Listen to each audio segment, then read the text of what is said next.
Oi, turma, tudo bem? Saudades de todos. Hoje nós vamos aprender sobre termos essenciais da oração. Primeiramente vai ser sobre sujeito e depois predicado.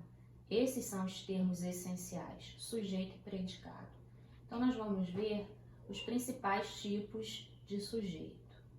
Primeiro, classifica-se em sujeito determinado simples. Veja, o sujeito determinado simples apresenta apenas um núcleo. Se vocês observarem, as chuvas fortes ocasionaram enchentes pela cidade.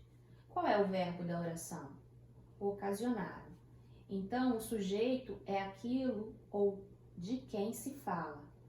O que ocasionou enchentes pela cidade? Ou o que ocasionaram enchentes pela cidade? As chuvas fortes. Esse é o meu sujeito.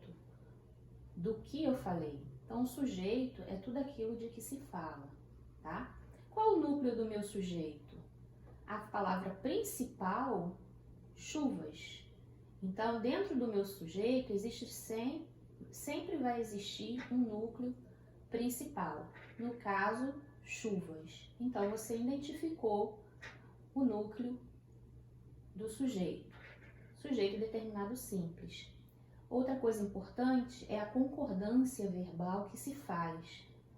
Plural, verbo no plural. Então, o sujeito sempre concordará com o verbo, tá? E, consequentemente, com o restante da oração, o seu predicado. Outro tipo de sujeito, sujeito determinado composto. O nome já está falando. Ele possui 2 ou mais núcleos. Nós temos o exemplo, os professores e os alunos acompanharam a videoaula inteira. Qual é o verbo? Acompanhar. Então, quem acompanhou a videoaula inteira? De quem se está falando? Não é dos professores e dos alunos? Os professores e os alunos. Qual é o núcleo? Professores, alunos. Tem 2 núcleos. Então, sujeito determinado composto. Bem fácil. Sujeito determinado elíptico, que pode ser chamado de oculto ou desinencial. É o sujeito que não está explícito na frase. Observe, recebi uma notícia muito agradável. Quem recebeu uma notícia muito agradável? Você vai falar, responder, eu. Por quê? Porque você percebe que o verbo, a desinência do verbo, já ele pede o sujeito, o pronome eu. Então, ele está oculto, ele está elíptico. Você não vê ele escrito, mas ele está ali. Sujeito indeterminado. O sujeito indeterminado é sempre feito na terceira pessoa do plural. Se não houver um contexto que mostre quem é o sujeito, ele será um sujeito indeterminado, tá? Então, olha, o verbo está na terceira pessoa do plural. Encontraram uma forma de conectar tudo a todos. Sujeito indeterminado. É claro que, se você observar que existe um contexto anterior, ele deixará de ser indeterminado. E aqui, olha, os povos do mundo já não estão sós. Encontraram uma forma de conectar tudo a todos. Quem encontrou uma forma de conectar tudo a todos? Os povos, né? Não repetiu-se aqui, os povos encontraram uma forma de conectar tudo a todos. O sujeito ficou elíptico, povos aqui. Então, aqui não se tornou um sujeito indeterminado.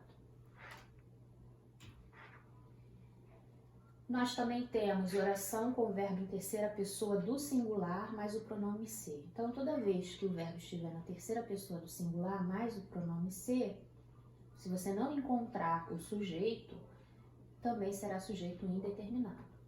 Inovou-se em matéria de informação. Quem inovou em matéria de informação? Não se sabe, não fala no exemplo. Não se ouve mais falar em privacidade. Mesma coisa. Oração sem sujeito são verbos impessoais, que são fenômenos da natureza, no caso. Nevar, relampejar, trovejar, chover. Então, toda vez que tiver um verbo cujo fenômeno seja da natureza, você vai colocar a oração sem sujeito, ok? E o verbo haver também é considerado impessoal, quando empregado no sentido de existir ou de acontecer. Então, nós temos duas orações. Havia muitas pessoas na festa. Em outubro, haverá eleições municipais. Também será uma oração sem sujeito. Vamos aos exercícios de fixação? Primeiro, em qual das alternativas o sujeito está corretamente destacado? Ontem visitamos os primos. Ontem nós visitamos os primos. O sujeito não está visivelmente destacado aqui na letra A. Felipe, vem aqui, por favor. Alguém chamou Felipe. Felipe aqui é vocativo. Levaram 2 documentos da minha gaveta. Mais uma vez, verbo em terceira pessoa, sem um contexto anterior, então indeterminado. Após a chuva, nas folhas brilhavam as gotas de água. O que brilhavam após a chuva nas folhas? As gotas de água. Então, a resposta, letra D. Está corretamente destacado que o sujeito é as gotas de água. Repare que o sujeito, ele não ficou no início, tá, da oração. Então, pode acontecer do sujeito ficar depois do verbo. Veja aqui, brilhavam as gotas de água. Letra E, havia oração sem sujeito por existir o verbo impessoal. Número 2. Na oração, o que faremos amanhã, Pedro? Qual é a classificação do sujeito? Se você disse determinado elíptico, você acertou. O que nós faremos amanhã, Pedro? O sujeito está oculto. Nós temos aqui um mapa mental básico com os tipos de sujeito. Elíptico, composto, simples, indeterminado e sem sujeito. Terminamos nossa aula aqui. Exercícios eu vou colocar em arquivo e as páginas do livro para vocês fazerem. Ok? Saudade, abraços afetuosos em todos.